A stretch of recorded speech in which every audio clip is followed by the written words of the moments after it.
What about now? Now we see it. There we go.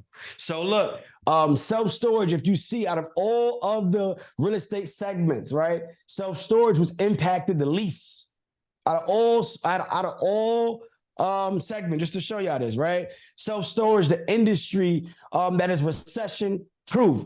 Y'all RP earners, right? This is a recession proof business, right? Just want to give y'all this. Now, who needs self-storage facilities? Type 1 in the chat if you currently rent out a storage unit. Type 1 in the chat if you currently rent out a storage unit. I just want to kind of check the temperature in the room, see who rent out storage units or not. All right, for those of you that's currently renting out storage units, why are you renting out storage units? Like, what is it for? Why did you feel the need to go, I got to spend some extra money somewhere, downsize? There we go. Inventory. There we go. What else? What are some reasons why y'all are renting out storage units? Right? So there's so many reasons why people rent out storage units. You have people that move. So when you relocate, you rent out a storage unit in between time. But because storage units are like so, I wouldn't say affordable, but it's a less purchase price point than an apartment. So apartment, you may pay $2,000, $3,000, but in a storage unit is $100, $200. That's easy for somebody just to forget, put it on auto pay. You know what I mean? So most people that put their items in storage units, they don't even go back and take it out for the most part. You know what I'm saying? But you got people that are business owners, right? So you have restaurant owners that put their equipment inside storage units. You have contractors that have materials and they buy them in bulk and they put them in storage units. You have people that's in college and when they're going from this semester to the next semester, they put their items in storage units. Right, you have real estate investors where they're looking to stage their properties when they're doing fix and flips, but they put their furniture inside storage units. Right? Vaughn said it starts at $100. Next thing you know, it's air. Yeah, that is true. And I'm going to break down that strategy. I'm going to break that down. So these are just some of the reasons why people need storage units. I just want to really emphasize this for you so you can understand why this business is in demand and you want to be in this business. All right. So this is my top 10 reasons why self-storage is the best real estate segment, right? The opportunity is still growing.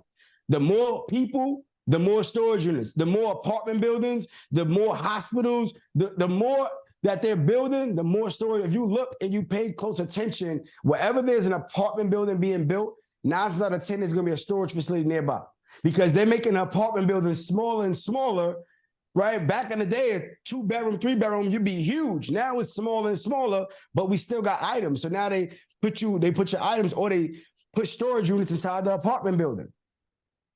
Your profit margin is much higher because you don't have to deal with plumbing. You don't have to deal with kitchen. So your profit margin is much higher. And we run our storage facilities remotely. We do this virtually.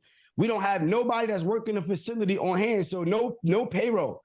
We have some property management and maintenance guys that go in there 3 times a week, but there's no consistent payroll. So my profit margin is much higher. And I'm going to break this down for y'all.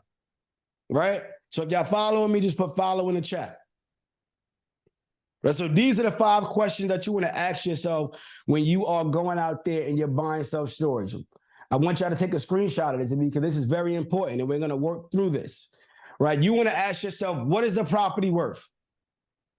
What is the property worth? I'm going to break down the formulas and show you how to determine the value of a self-storage facility. When you evaluate residential, it's different from evaluating commercial. It's 2 different formulas. But you want to ask yourself, what is this property worth? Then you want to ask yourself, how am I going to finance this property? Meaning, how am I going to get the money for it? Am I going to use, conventional financing, hard money, private money? Like what vehicle am I going to utilize to get the capital? All right, once I see what vehicle I'm going to use to get the capital, where am I going to take this thing, right? How do I take this $1 million facility and turn it to a $5 million facility, right? How do I get it from A to B?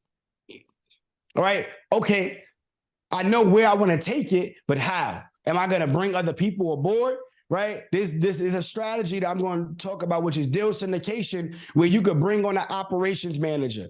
You could bring on an acquisitions manager. You could bring on a property manager. You could bring on a credit partner. You could bring multiple people to organize the deal to get it done. But ultimately, the last question is, how am I going to make money? because you could bring so many people together. You might use a credit card for a down payment. Then you use this investor to be able to float the construction. You use this person down to come and do the application to get the SBA loan. All of these things you do creatively. And then you look at the bottom line, you're not making no money. So we got to be very, very mindful. So these are the 5 questions you want to ask yourself. Very important. All right. Very, very important. So let's keep this thing going. Right. So I want to show you how to become your own bank. So for me, when I go out there and buy any of these assets, I never worry about how much it costs. My question is, how much is it going to make me? It's 2 different things, because we have the strategies to be able to go out there and really buy these assets no matter what, as long as it's a good deal. As long as it's a good deal. So the first way to actually become your own bank is to create relationships with your banks, right? Essentially, create your banks as business partners. So most people heard about the SBA loans back in 2020 with the PPP. How many of y'all got them PPP or EIDL loans? Like, don't cap, y'all. Don't be capping, y'all. Please don't cap. I got the EIDL loan. I ain't even gonna hold y'all. I'm not even gonna act like I did, because I definitely did. But y'all over here fronting. But look, most people heard about that back in 2020, but they didn't know the SBA been around since 1953. So the SBA been around since 1953, Small Business Administration, and there's loans specifically designed for people like you, small business owners, but we need to be aware of this information.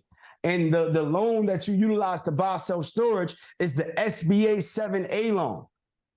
Everybody write this down. The SBA 7A loan is a small business loan. So you could use this to go buy a business, to go buy any business. But the reason why self-storage qualifies is because self-storage is not only commercial real estate, it's a small business. And they qualify you up to $5 million. So literally it's $5 million with your name on it. And it's for newbies. So somebody like you that don't have no experience in self-storage, they design this program for you. And they qualify you up to 90%. So if you go and find $1 million facility, which I'm going to show you how to go find some facilities, all you got to do is come to the table with 10%. So let me know in the chat, what's 10% of $1 million?